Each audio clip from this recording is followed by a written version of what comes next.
Keluaran pasal 16. Mana, Sabat. Ayat 1, setelah mereka berangkat dari Elim, tibalah segenap jemaah Israel di padang gurun Sin, yang terletak di antara Elim dan Gunung Sinai, pada hari yang ke-15 bulan yang kedua sejak mereka keluar dari tanah Mesir. Di padang gurun itu bersungut-sungutlah segenap jemaah Israel kepada Musa dan Harun. Dan berkata kepada mereka, kalau kami mati tadinya di tanah Mesir oleh tangan Tuhan, ketika kami duduk menghadapi kuali berisi daging, dan makan roti sampai kenyang, sebab kamu membawa kami keluar ke padang gurun ini, untuk membunuh seluruh jemaah ini dengan kelaparan.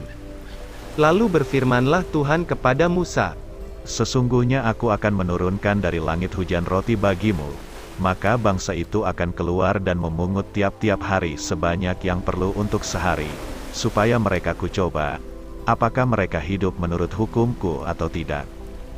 Dan pada hari yang ke-6, apabila mereka memasak yang dibawa mereka pulang, maka yang dibawa itu akan terdapat 2 kali lipat banyaknya dari apa yang dipungut mereka sehari-hari. Sesudah itu berkatalah Musa dan Harun kepada seluruh orang Israel, petang ini, kamu akan mengetahui bahwa Tuhanlah yang telah membawa kamu keluar dari tanah Mesir. Dan besok pagi kamu melihat kemuliaan Tuhan, karena Ia telah mendengar sungut-sungutmu kepadanya. Sebab apalah kami ini, maka kamu bersungut-sungut kepada kami. Lagi kata Musa, jika memang Tuhan yang memberi kamu makan daging pada waktu petang, dan makan roti sampai kenyang pada waktu pagi, karena Tuhan telah mendengar sungut-sungutmu yang kamu sungut-sungutkan kepadanya. Apalah kami ini, bukan kepada kami sungut-sungutmu itu, tetapi kepada Tuhan.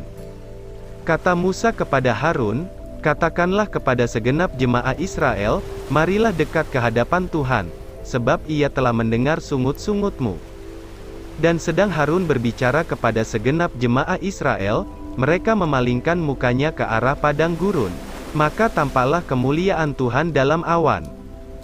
Lalu berfirmanlah Tuhan kepada Musa, Aku telah mendengar sungut-sungut orang Israel. Katakanlah kepada mereka, pada waktu senja kamu akan makan daging, dan pada waktu pagi kamu akan kenyang makan roti. Maka kamu akan mengetahui bahwa akulah Tuhan Allahmu. Pada waktu petang datanglah berduyun-duyun burung puyuh, yang menutupi perkemahan itu. Dan pada waktu pagi terletaklah embun sekeliling perkemahan itu. Ketika embun itu telah menguap, tampaklah pada permukaan padang gurun sesuatu yang halus, sesuatu yang seperti sisik, halus seperti embun beku di bumi. Ketika orang Israel melihatnya, berkatalah mereka seorang kepada yang lain, apakah ini? Sebab mereka tidak tahu apa itu.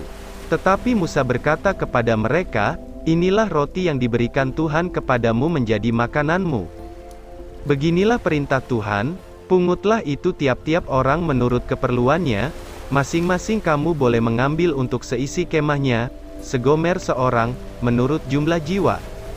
Demikianlah diperbuat orang Israel, mereka mengumpulkan, ada yang banyak, ada yang sedikit.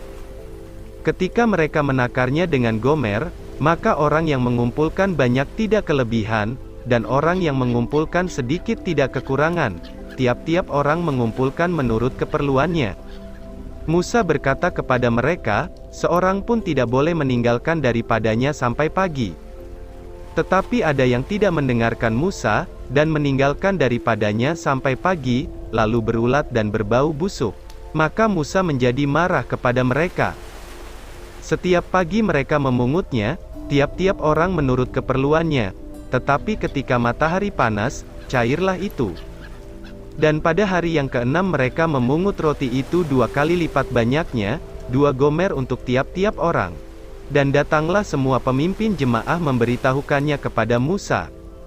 Lalu berkatalah Musa kepada mereka, inilah yang dimaksudkan Tuhan, besok adalah hari perhentian penuh, Sabat yang kudus bagi Tuhan.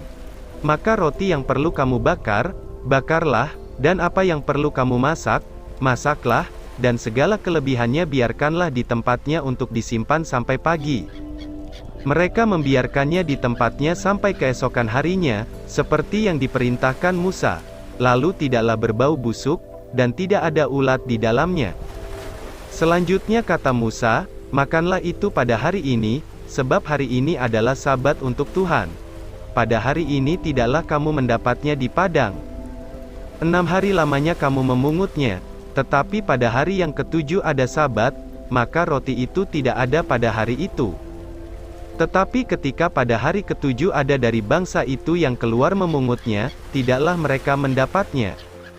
Sebab itu Tuhan berfirman kepada Musa, Berapa lama lagi kamu menolak mengikuti segala perintahku dan hukumku? Perhatikanlah, Tuhan telah memberikan Sabat itu kepadamu. Itulah sebabnya pada hari ke-6 Ia memberikan kepadamu roti untuk 2 hari. Tinggallah kamu di tempatmu masing-masing. Seorang pun tidak boleh keluar dari tempatnya pada hari ketujuh itu. Lalu beristirahatlah bangsa itu pada hari ketujuh. Umat Israel menyebutkan namanya, mana, warnanya putih seperti ketumbar, dan rasanya seperti rasa kue madu. Musa berkata, beginilah perintah Tuhan, ambillah segomer penuh untuk disimpan turun-temurun, supaya keturunan mereka melihat roti yang kuberi kamu makan di padang gurun, ketika aku membawa kamu keluar dari tanah Mesir. Sebab itu Musa berkata kepada Harun, ambillah sebuah buli-buli, taruhlah mana di dalamnya segomer penuh, dan tempatkanlah itu di hadapan Tuhan untuk disimpan turun-temurun. Seperti yang diperintahkan Tuhan kepada Musa, demikianlah buli-buli itu ditempatkan Harun di hadapan tabut hukum Allah untuk disimpan. Orang Israel makan mana 40 tahun lamanya, sampai mereka tiba di tanah yang didiami orang, mereka makan mana sampai tiba di perbatasan tanah Kanaan. Adapun segomer ialah 1/10 eva.